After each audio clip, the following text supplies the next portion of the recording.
시청자 비평 플러스에서 YTN을 들여다봅니다. 예년보다 이른 폭염 현상으로 피해가 크게 늘고 있습니다. 세계 곳곳에서도 극단적인 기상이변이 나타나고 있는데요. 관련 내용을 전한 YTN 보도, 오늘 뉴스 리뷰 Y에서 살펴봅니다. 화면 너머의 목소리까지 듣고 답해드립니다. 시청자 톡톡 Y로 도착한 의견들 함께 들어보시죠.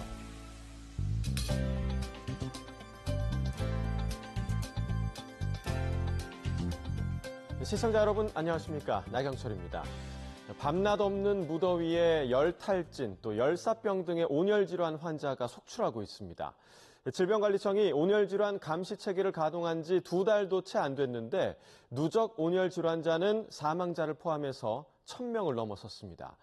유럽도 폭염 피해가 극심하다고 하죠. 세계기상기구는 때이른 폭염이 일시적 기상이변이 아닌 새로운 기후현실이라며 함께 살아가는 법을 배워야 한다, 이렇게 경고했는데요.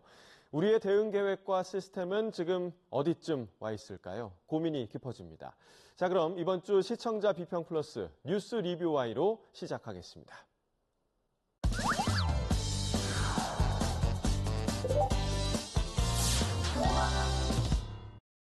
전국 곳곳에서 30도를 훌쩍 넘는 무더위가 이어지고 있습니다. 우리나라뿐 아니라 유럽과 북미 또 러시아까지 지구촌은 폭염에 시달리고 있는데요. 이로 인한 사회 전반의 피해도 상당한 수준입니다. 기후위기로 인식하고 또 공동 대응하는 노력이 필요한데요. 이와 관련한 언론 보도의 바람직한 방향, 오늘 뉴스 리뷰 Y에서 살펴보겠습니다. 자, 함께 이야기 나눠주실 두 분을 모셨습니다. 먼저 반유미 시청자 평가원입니다. 최재민 해설위원입니다. 자, 먼저 우리나라 폭염을 다룬 보도부터 좀 살펴보겠습니다. 이른 장마가 끝났고요. 덥고 습한 공기 유입에 폭염과 열대야가 지금 기승인 요즘이거든요. 네, 맞습니다. 요즘처럼 폭우와 폭염이 기승을 부리고 있고 또 이게 극단적인 형태로 나타나면서 날씨 정보는 단순한 참고 사항을 넘어서 재난 정보로 인식할 필요가 있겠습니다. 이에 따라서 기상 용어는 물론이고 기후변화의 원인과 그 영향을 이해하는 시청자의 기상 문해력 또한 요구되고 있는데요. 이를 높이기 위해서 언론의 공공교육적 역할도 더욱 중요해지고 있습니다. 이러한 관점에서 YTN 기상보도를 살펴봤는데 과학기상부 기자의 해설형 보도가 가장 먼저 눈에 띄었습니다. 폭염이나 장마와 같은 주요 기상 현상의 원인과 배경을 상세히 짚어주었는데요. 장맛비 대신 폭염의 기세가 연일 거세지고 있습니다. 밤낮 없는 찜통더위에 폭염특보는 연일 확대됐고 경보로 격상되는 지역도 늘었습니다. 고온다습한 북태평양 고기압이 우리나라를 덮으면서 당분간 전국 대부분 지역의 최고 체감 온도가 33도를 넘겠고 북태평양 고기압이 세력을 확장해 우리나라를 덮으면서 장맛비를 뿌리는 정체전선이 북쪽으로 밀려 올라갔기 때문입니다. 일본 기상청은 오키나와와 규슈 등 남부 지역에 대해 평년보다 20일 정도 빠르게 장마 종료를 공식 선언했습니다. 보도에서는 그래픽을 활용한 시각자료와 기상청 관계자 인터뷰를 통해 정보 전달력과 신뢰성을 높일 수 있었는데 특히 장마 종료 시점을 두고 우리나라와 일본을 비교해 기압계의 변동성이 큰 현재 우리 기상 상황을 시청자가 쉽게 이해할 수 있게 전했습니다. 기상현상의 과학적 배경을 설명하고 시청자의 이해를 돕는 해설을 포함함으로써 기상보도의 공공적 역할이 보도에 잘 반영된 것으로 평가할 수 있겠습니다. 다만 예년에 비해 기상분석 대담이나 기획보도를 찾아보기에는 어려웠습니다. 반복되고 있는 폭염 현상이 단순한 이상기후를 넘어 복합기후 양상과 기후변화의 구조적 결과로 이어지고 있다는 점에서 폭염을 둘러싼 인과구조를 짚는 심층 분석이 더욱 필요해 보였습니다. 네, 자, 과학기상부 기자의 해설형 보도로 그동안 기상보도의 공공적인 역할을 해냈지만 예년에 비해서는 분석대담이나 기획보도가 다소 아쉽다, 이런 분석을 전해주셨는데, 자, 시청자 관심이 굉장히 좀 많은 부분이거든요. 이 부분에 대한 강화가 좀 필요하지 않을까요? 어떻게 보십니까? 네, 당연히 맞는 말씀이고요. 이달 초순 날씨는 기상 관측 사상 최고치를 이제 갈아치우기도 했었죠. 벌써 올해 온열 환자가 1,000명가량 발생을 해서 지난해보다 2배가량 지금 높은 수준이라고 합니다. 최근 날씨가 이슈인 만큼 왜 이런 상황이 이어지는지 심층 보도를 할 필요가 있다고 저도 이제 공감을 하는 부분이고요. 보도국에서도 며칠 사이 그 날씨를 이슈로 잡고 집중적으로 보도를 하고 있습니다. 시청자들이 꼭 알아야 될 것들은 그 실시간 속보 체제를 강화하고 있고요. 또한 기온 상승과 같은 추상적인 그 숫자만 보도하기보다는 이런 변화가 실제 삶에 어떤 영향을 미치는지, 그리고 구체적인 사례가 있으면 함께 전달할 예정입니다. 이런 상황은 당분간 이어질 것으로 보이니까 지켜봐 주시면 될 것 같습니다. 예. 폭염이 점점 좀 일상화되고 우리의 건강까지 위협하는 가운데 언론은 폭염특보 발령 상황을 잇따라 보도를 하고 있죠. 이처럼 국민의 안전과 직결된 사안일수록 보도의 정확성 또 전달 방식에 대한 점검도 필요할 텐데 관련한 보도 내용을 좀 살펴주실까요? 네, 마냥 반갑지만은 않은 폭염 소식이 연일 이어지고 있는데요. YTN은 폭염주의보 발령 상황을 중심으로 관련한 보도를 이어가며 시청자가 주의를 기울이겠습니다. 먼저 지난달 27일 남부지방에 올여름 첫 폭염주의보가 발령되었다는 내용을 전한 보도가 있었습니다. 더운 찜통더위가 예상되면서 오늘 오전 폭염특보 지역이 더 확대 강화했습니다. 폭염 경보도 광주와 울산 등 남부 대부분 지역과 제주도로 확대 발령됐습니다. 일 최고 체감온도가 33도 이상 크게 오르는 곳이 많겠다며 온열 질환에 각별히 유의해달라고 당부했습니다. 다만 보도 제목과 내용에 등장하는 폭염주의보, 폭염경보, 폭염특보라는 용어가 혼용되면서 정확한 구분이 부족했던 점은 아쉬움으로 남았습니다. 폭염특보가 주의보와 경보를 포괄하는 개념임을 명확히 하고 각 단계별 발령 기준과 그에 따른 대응 방안을 함께 제시했다면 시청자가 위험 수준을 보다 정확하게 이해하고 필요한 주의를 기울이는 데도 도움이 됐을 것 같습니다. 다른 기상 보도에서도 다양한 전문 용어나 복잡한 수치가 등장해 시청자가 직관적으로 이해하기 어려운 경우가 종종 있었는데요. 시청자 눈높이에 맞춘 그래픽이나 해설을 보완한다면 정보 전달 효과를 더욱 높일 수 있을 것입니다. 네, 자 말씀해 주신 그 용어와 관련해서는 확실히 조금 시청자들이 쉽게 느낄 수 있도록 전달하려는 노력이 좀 필요할 것 같고, 자 이럴 때일수록 국민 건강을 지키기 위한 국가 차원의 선제적 대응이 중요할 텐데 이러한 조치를 전한 YTN 보도가 있었는지도 또 살펴봐 주시죠. 이어진 보도에서는 고용노동부가 폭염 속 고위험 사업장을 대상으로 5대 기본수칙 준수 여부를 지도, 감독하겠다는 계획을 전했습니다. 폭염 고위험 사업장을 상대로 폭염 안전을 위한 5대 기본수칙 준수 여부를 지도 감독합니다. 5대 기본수칙은 물 제공과 그늘막 설치, 휴게시설 제공과 작업시간대 조정 등으로 고용노동부는 현장 점검을 통해 미흡한 부분은 개선 조치할 예정입니다. 이들 보도는 폭염에 따른 정부의 단계별 대응 체계와 그 적용 방안을 구체적으로 보여줬다는 점에서 의미가 있었습니다. 다만 정책이 여전히 권고 수준에 머물러 있고 현장 인프라가 충분하지 않은 상황에서는 그 실효성에 대한 지적도 있는 만큼 후속 보도를 통해 제도 적용 실태를 점검하고 정책의 실효성을 검증하는 언론의 감시자 역할을 이어가 주시길 바랍니다. 폭염이 반복되고 있고요. 또 그 속에서 위험에 노출되는 국민도 늘고 있는 상황입니다. 이러한 피해에 정부의 대응만큼이나 언론의 역할도 상당히 중요해지는 상황인데 이런 상황에서 저희 YTN이 해야 할 언론 본연의 역할은 무엇일지 어떤 의견이 좀 있으신가요? 네, 우선 그 정확하고 신속한 정보 제공입니다. 앞서서도 이제 말씀을 드렸지만은 YTN은 기상 상황을 실시간으로 이제 전달을 하고 있고요. 요즘에는 폭염특보 발령과 단계별 기상 상황을 실시간으로 전달해서 국민이 그 위험 수준을 인지하고 대비할 수 있도록 하고 있습니다. 다음으로는 그 예방과 행동 대응 요령을 알려주는 것도 중요한데요.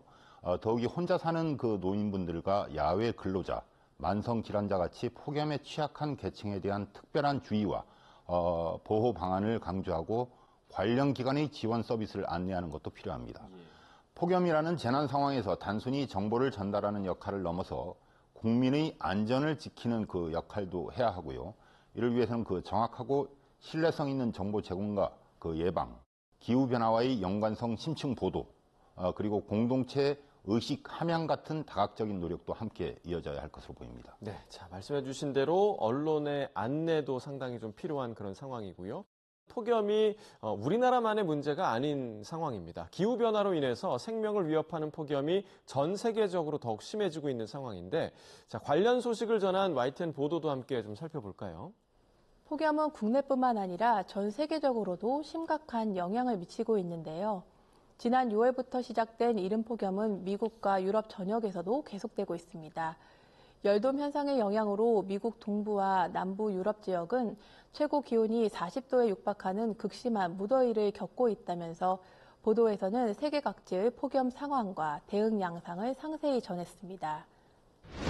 미국에서는 열흘 전부터 때이른 열돔 현상으로 인한 폭염 경보가 중서부에서 동부 연안에 이르는 지역까지 광범위하게 발령돼 1억 6천만 명이 영향을 받았습니다. 스페인과 이탈리아 등 남유럽 각국은 최고 기온 섭씨 46도까지 치솟는 살인적인 폭염을 앞두고 비상경계에 들어갔습니다. 살인적인 폭염이 기록된 지역별 최고 기온 수치와 각국이 시행 중인 폭염 대응 조치들을 소개했는데요. 더욱 주목됐던 부분은 이번 폭염이 단발적인 기상이변이 아니라는 전문가들의 전망이었는데요.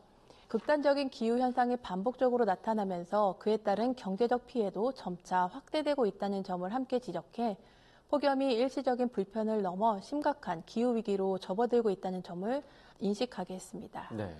자, 전 세계적으로 폭염 피해가 얼마나 심각한지 보도를 통해 확인할 수가 있었는데 사실 이런 소식들이 타국에서 또 일어나는 일들이다 보니까 조금 현실감 없이 멀게 느껴지는 보도의 한계도 좀 있었을 것 같아요. 네, 맞습니다.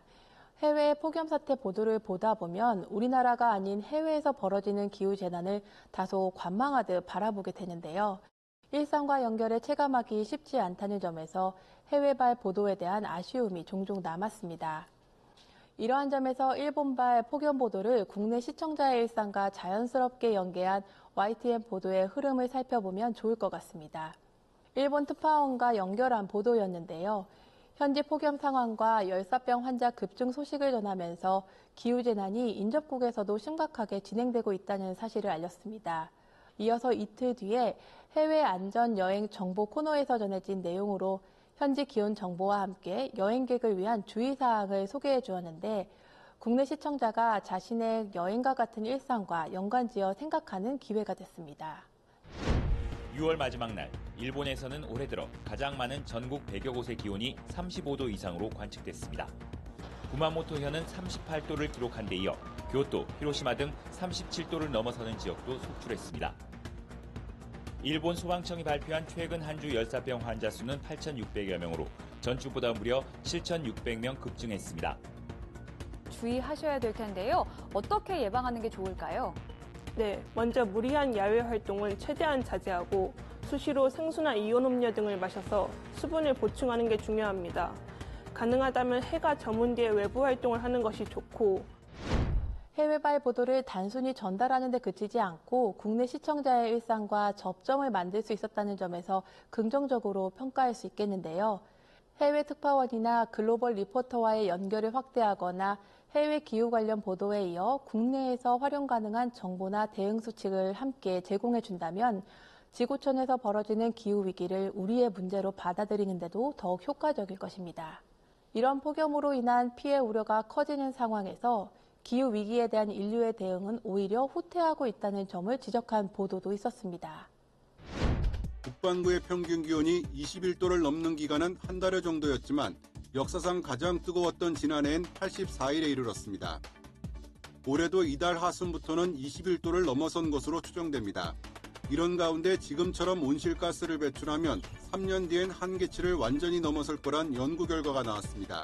타국에 임박했다는 경고가 나오고 있지만 잇따른 전쟁과 트럼프 대통령의 집권 등으로 인류의 대응은 오히려 후퇴하고 있습니다.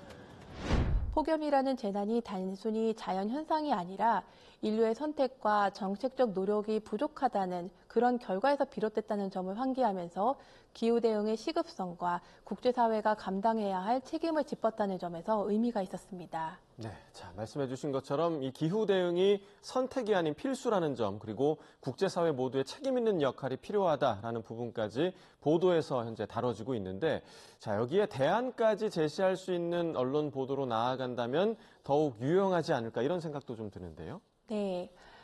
이어지는 보도를 살펴보면 기상청이 발간한 2024년 지구대기 보고서의 내용인데요.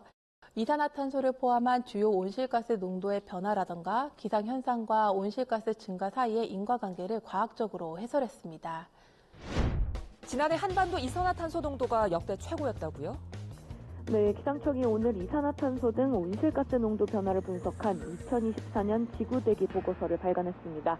지난해 한반도의 이산화탄소 농도가 안면도에서는 430.7ppm, 고산 429ppm, 울릉도 428ppm으로 모두 역대 최고치를 기록했습니다. 공신력 있는 기관에서 분석한 연구자료를 인용함으로써 보도는 정보의 신뢰성과 전문성을 담보할 수 있었고 시청자가 기후위기를 보다 심각하게 인식하는 데 기여할 수 있었습니다. 다만 기후위기에 대한 대중의 인식을 진전시킨다는 측면에서는 보다 고민이 필요해 보였습니다. 정부의 정책, 그리고 기업의 전략 전환, 개인의 실천 방안과 같은 솔루션 저널리즘의 관점을 반영한 보도가 시급하다는 점을 떠올려 봤는데 YTN 기후 보도에서도 이러한 방향성이 반영될 수 있기를 기대하겠습니다. 이러한 흐름 속에서 기후 보도에 대한 YTN의 전략이나 방향성에 대한 고민이 크실 것 같은데요. 해설위원님의 의견을 들어보고 싶습니다. 네, 그 기후 위기의 심각성을 알리는 것은 두말할 나위 없이 중요하고요. 개선책을 마련해서 실제 행동으로 이어질 수 있도록 하는 게 필요한데, 예를 들면 올해 봄에도 산불이 많이 이제 발생을 해서 큰 피해를 남겼습니다. 다 기후 변화와 관련된 부분인데요. 당시 YTN은 산불 발생 속보는 물론이고 주민 피해를 최소화하기 위해서 보도를 했고요. 더불어서 왜 산불이 발생했는지, 산불을 억제할 수 있는 해결책은 무엇인지, 또한 산불이 발생했을 때 어떻게 하면 빨리 진화할 수 있는지까지 속보는 물론 심층 보도를 했습니다. 이제 본격적인 폭염이 2달가량 이어질 텐데 폭염과 관련된 속보는 물론 국민의 생명과 재산 피해를 최소화할 수 있도록 보도할 방침입니다. 장기적으로는 기후변화와 관련된 문제에도 관심을 가지고 계속 취재할 예정인데요. 예를 들어서 탄소 배출량 증가 문제점을 지적을 하면서 동시에 어떻게 하면 이를 줄일 수 있을지, 그리고 정책이나 혁신적인 기술과 노력도 함께 보도를 할 예정이고요. 기후변화는 우리 인류가 계속 고민해야 할 숙제인데 단기적인 성과보다는 장기적으로 지속 가능한 해결책에 초점을 맞추는 것도 중요하다고 생각을 합니다. 네. 자, 국내뿐 아니라 세계 곳곳에서 폭염 피해가 이어지고 있는 상황이죠. 기후위기의 심각성을 알리는 것에서 더 나아가서 대안 중심 솔루션 저널리즘으로의 확장까지 기대를 해보도록 하겠습니다.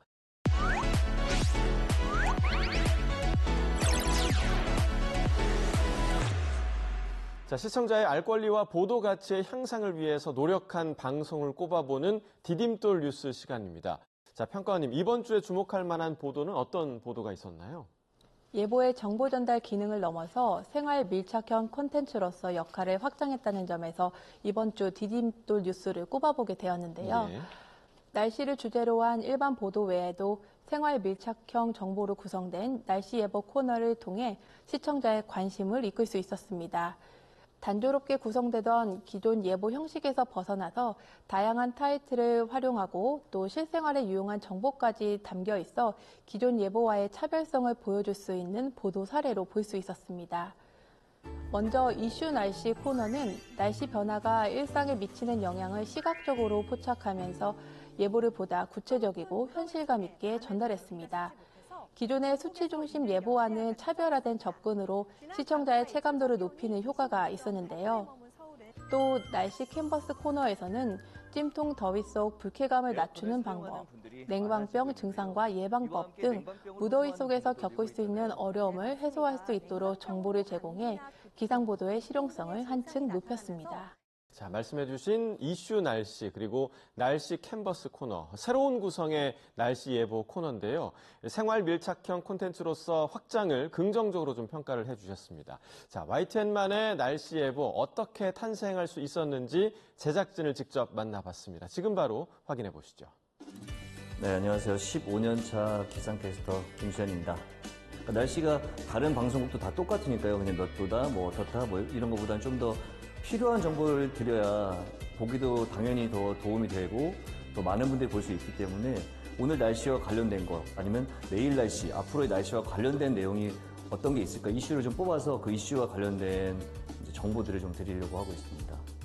일단은 저희 팀 자체에서 되게 다양하게 많은 도전들을 하고 있어요. 더운 날씨 속에 혹은 이제 더 날씨가 좋아졌을 때 또 추워졌을 때 이 건강 관리를 어떻게 해야 되는지 어떤 질병들을 어떻게 예방해야 되는지를 좀 알려드리고 이와 함께 이 날씨를 즐길 수 있는 방법이 있다면 어떤 것들이 있는지 함께 전달을 드리려고 합니다. 자, 그럼 오늘 뉴스 리뷰와의 마무리해 보겠습니다. 두 분 오늘 말씀 잘 들었습니다. 고맙습니다.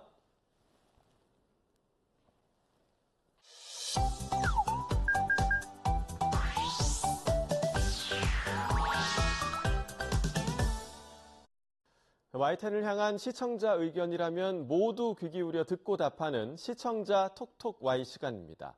자, 오늘 주목한 시청자 의견을 AI 앵커 Y고가 소개해드립니다. 지금 바로 만나보시죠.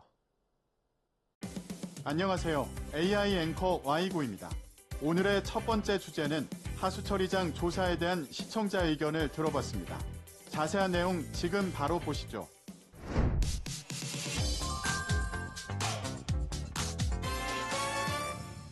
식약처가 전국 주요 하수처리장을 조사해봤더니 5년 연속 필로폰 성분이 검출됐습니다. 식품의약품안전처가 하수 역학조사를 진행한 결과 필로폰 성분이 검출됐다는 소식을 알린 리포트가 있었습니다. 조사 결과 지난해 전국 17개 시도 하수처리장 74곳에서 필로폰 성분인 메트암페타민이 모두 검출됐습니다. 하수 속 필로폰이 가장 많은 곳은 인천으로 1000명당 1일 평균 사용 추정량이 27.08mg에 달했습니다. 다음으로 충북 17.39, 경남 11.82, 부산 11.43, 경기 10.54, 서울 10mg 순이었습니다. 전국의 하수처리장 조사 결과를 지역별로 상세하게 알리고 추세를 분석해 조사의 이해를 높였는데요. 식약처가 전국 하수처리장을 조사한 결과 필로폰 성분이 검출됐음을 보도했는데 이러한 검출 결과에 대한 정부의 대응책도 함께 소개됐다면 공공기관 정책에 대한 이해도를 높일 수 있었겠다는 시청자 의견이 있었습니다. 시청자 톡톡와이에서 하수처리장 마약류 검출에 대한 정부 대응을 알아봤습니다. 식품의약품안전처는 신종 마약 확산에 선제적으로 대응하기 위해 올해부터 우리 동네 하수 감시망 사업을 본격 추진한다고 밝혔습니다. 분석 대상 성분을 불법 마약류 15종에서 의료용 및 신종 마약류를 포함한 200여 종으로 확대하는데요. 분석 결과를 바탕으로 국내 유입 여부, 사용 추세 변화 분석, 임시 마약류로 지정되지 않은 물질에 대한 신속한 조치 등 적극적으로 대응할 예정입니다. 유동인구가 많은 도시에서는 배수 분구 중 10개 이상 지점에서 추가 채소를 실시하고 마약 성분이 검출될 경우 관련 건물 정화조 등에서 추가 채소의 추적성을 높일 예정이라고 하는데요. 또한 마약류 중독자가 방문하는 의료기관과 연계한 코호트 연구도 진행합니다. 동일한 특성을 가진 집단을 추적 관찰하는 연구 방법으로 의료용 마약류의 인체시료 분석 결과와 하수역학 분석 결과를 비교 분석해 불법 마약류 사용량의 예측 정확도를 높이고 수치를 바탕으로 중독자의 불법 마약류 사용을 감소시키는 방안을 모색한다는 방침입니다. 하수처리장 시료 분석은 실제로 사용되는 마약류의 종류 등을 파악할 수 있어 호주와 유럽연합 등에서도 활용 중인 조사 기법인데요. 시료에서 마약류가 발견됐다면 누군가 화장실에서 마약을 버렸거나 마약 복용자의 대소변으로 배출된 잔류 마약류가 검출됐을 가능성이 크다고 합니다. 다음으로 시청자 톡톡와의 두 번째 주제는 석유 비축량에 대한 시청자 의견을 들어봤습니다. 어떤 내용을 담고 있는지 이어서 확인해 보시죠.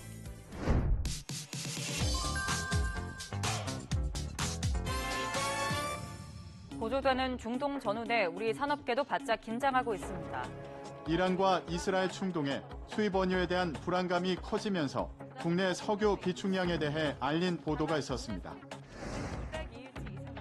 한국무역협회는 유가가 10% 오를 경우 제조업 0.67% 등 기업 비용이 평균 0.38% 증가할 것으로 추산했습니다. 정유업계는 정유업계대로 초비상, S-오일이 진행 중이던 신규 채용까지 중단할 정도로 정유업계는 어려움이 큰 상태인데 유가 상승은 오히려 장기적 악재로 작용할 가능성이 높습니다. 이란과 이스라엘의 충돌이 우리나라에 어떤 영향을 미치는지와 우리나라 정유업계 상황을 함께 전했는데요. 이란과 이스라엘의 충돌로 국내 산업계가 긴장하고 있는 상황을 전했는데 관련해 우리나라가 비축하고 있는 석유의 방출 조건 등의 내용을 덧붙여줬으면 좋겠다는 시청자 의견이 있었습니다. 시청자 톡톡어에서 우리나라 비축 석유에 대한 내용을 정리해봤습니다. 한국석유공사가 중동 전쟁에 따른 석유 수급 위기에 대비해 정부 비축유 긴급 방출 태세를 점검하는 등 대응에 나섰습니다. 지난 6월 23일 석유 위기 대응 긴급 점검 회의를 열고 호르무즈 해협 봉쇄 가능성 등 중동 정세 악화에 따른 석유 수급 위기 대응 체계를 점검했는데요. 우리나라는 정부 및 민간 부문을 합해 국제에너지기구 권고 기준인 91분을 상회하는 총 206.91분의 비축유를 보유하고 있습니다. 이 중 석유공사는 전국 9개 비축기지에 총 116.51분의 정부 비축유를 관리하고 있는데요. 석유공사는 국내 원유 도입 차질, 민간 원유 재고 급감 등 석유 수급 위기 발생 시 정부 지시에 따라 즉시 정부 비축유 방출이 가능한 태세를 갖추고 있습니다. 정부가 긴급 방출을 결정하면 석유공사는 국내 정유사에 배정된 물량만큼 송유관 유조선을 활용해 즉시 비축유를 방출하는데요. 석유공사는 중동 산유국의 국영 석유사를 포함해 7개 회사와 총 2,313만 배럴 규모의 국제 공동 비축 계약을 맺고 있는데요. 이를 통해 원유 수급 불안 등 국가 에너지 위기 발생 시 최대 계약 물량까지 우선 구매권을 행사해 석유 물량을 확보할 수 있다고 합니다. 석유공사가 해외에서 생산 중인 원유뿐 아니라 해외 파트너사의 물량 일부도 비상시 도입할 수 있도록 다층적 수급 위기 대응책을 세워놓고 있는 겁니다. 마지막으로 오늘 시청자 톡톡아의 세 번째 주제는 예스24 해킹 사태에 대한 시청자 의견을 들어봤습니다. 이어지는 내용도 지금 바로 만나보시죠.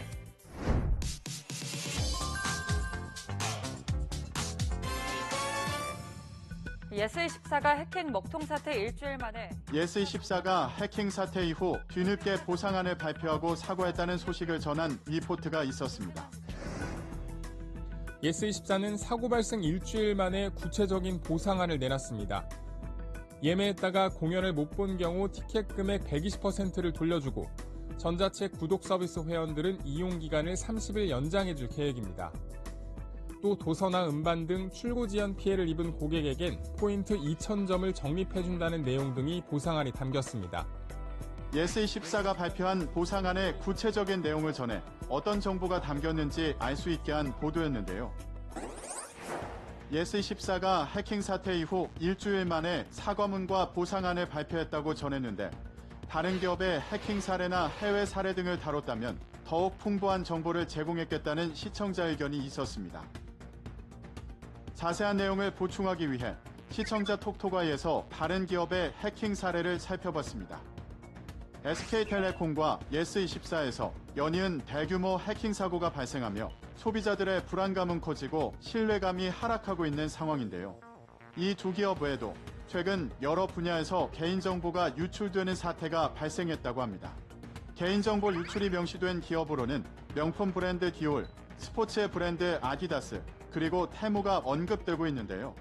지난 5월 아디다스는 최근 고객 관련 일부 데이터가 제3자에게 유출됐다는 사실을 알게 됐다며 해당 개인정보 데이터는 2024년도는 그 이전에 아디다스 고객센터를 통해 문의한 고객들의 정보라고 설명했습니다. 국내 업계를 위협하고 있는 중국의 이커머스 대표 주자 테무 또한 국내 이용 고객들의 정보를 유출한 정황이 포착됐습니다. 이에 개인정보위원회는 지난 5월 테무 운영사의 과징금 13억 6,900만 원과 과태료 1,760만 원을 부과하고 시정 명령 및 개선 권고를 의결했는데요. 또한 크리스찬 디올 꾸띠르 코리아는 자사 홈페이지를 통해 개인정보 유출 사실을 알렸습니다. 해외에서는 2022년 9월 호주 2위 통신사 옵터스가 사이버 공격을 받아 1,000만 명의 개인정보가 유출된 일이 있었는데요.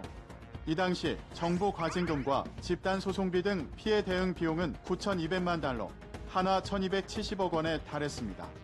하지만 해외에서는 사이버 보험이 자리를 잡아 당시 회사는 사이버 보험을 통해 7천만 달러, 하나 966억 원을 충당했다고 합니다.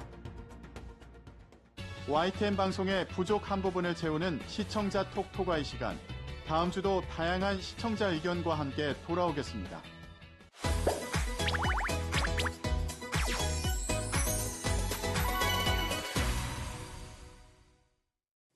안녕하세요. YTN-DMB 시청자평가원 박하민입니다. 과거에 둘만 낳아 잘 기르자라는 슬로건이 무색하게 한국의 낮은 출산율은 이제 명백한 사회 문제입니다. 출산율이 지금처럼 급격히 낮은 상태가 지속되면 인구 구조와 사회 시스템 전반이 붕괴될 수 있어 정상 수준을 유지하는 게 중요하다는 것이 많은 전문가의 공통된 의견인데요. 이번 특집 방송을 통해 한국의 저출생 문제에 관해 심도 있게 알아보았습니다.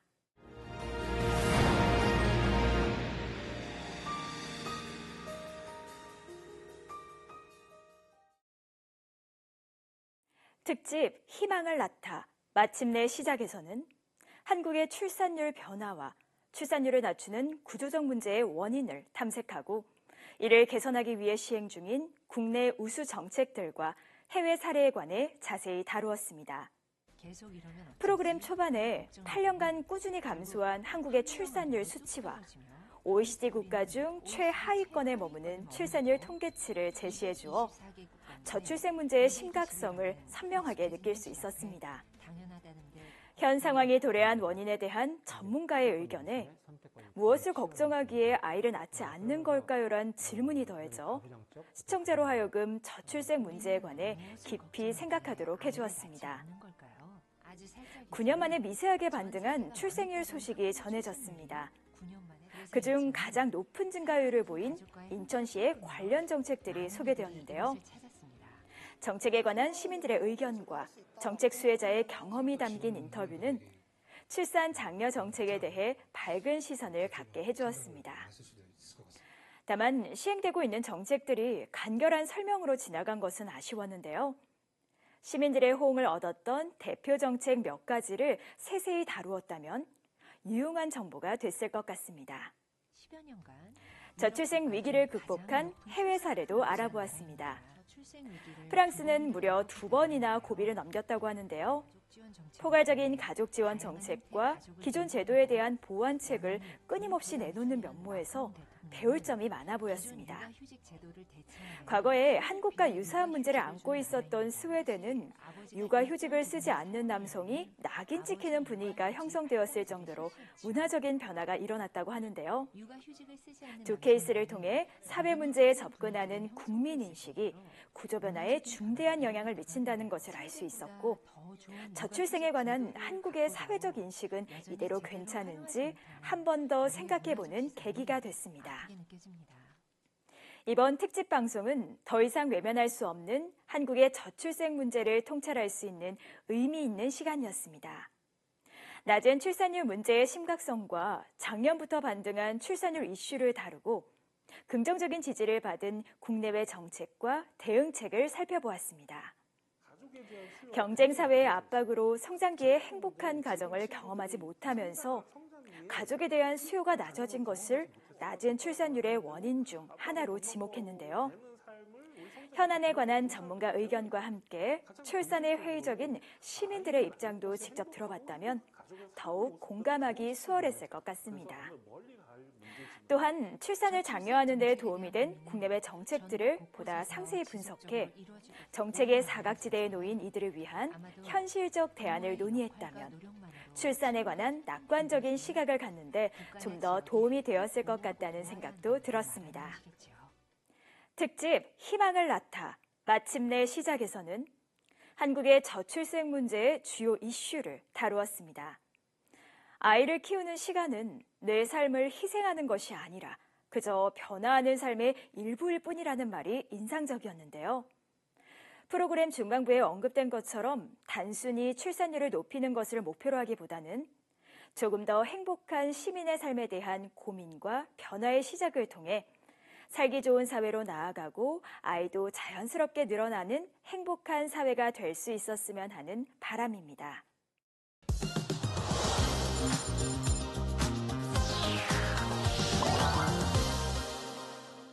시청자 목소리로 YTN을 되돌아봅니다.